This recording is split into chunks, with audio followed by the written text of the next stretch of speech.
But this is probably the biggest one that we need to listen to, that we need to remember today, and that is not only appreciate others when you're being appreciated, but listen, appreciate others when you are feeling unappreciated.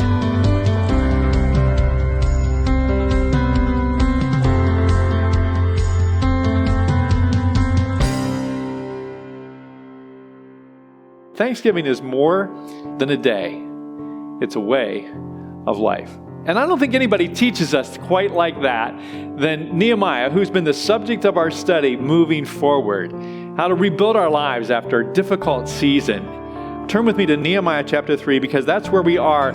Nehemiah reminds us here what I think is the third key for moving forward or rebuilding your life after any loss or disappointment. First was the key to mourn your loss. Second was to work faithfully while you wait.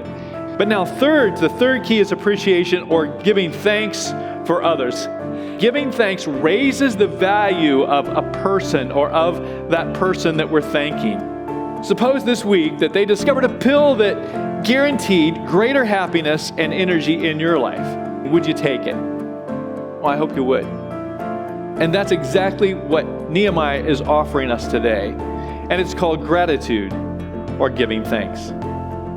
He gives us what I think are three ways in which we can begin to express or give thanks to the people we work with, the family we live with, and the believers we serve with. First is to be specific when you give thanks. And notice the first thing Nehemiah does here is that in being specific is that he begins to name the names of people he wants to give thanks to. He names names. Second, he says, I want you to be selective. Nehemiah is selective in his praise, recognizing first the motive or the heart behind the work. And second, he's selective in his praise, recognizing the people who worked overtime or went a second mile. And third, he was selective by recognizing leaders. But there's one more way in which Nehemiah was selective in giving thanks to the people. And it might not look like he's being thankful when he does this, but it is. He's selective in giving thanks because he offers words of correction when necessary. But now Nehemiah gives one more way for us to begin to give thanks for the people we work with, the family we live with, and the believers we serve with. First is to be specific, second is to be selective, and third is to be systematic. To become good at giving thanks, you need a way to be reminded of others.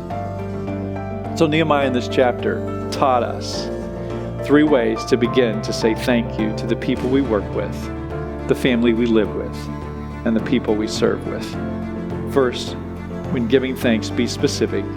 Second, when giving thanks, be selective. And third, when giving thanks, be systematic. Who specifically this week do you need to appreciate, and what specifically do you need to thank them for?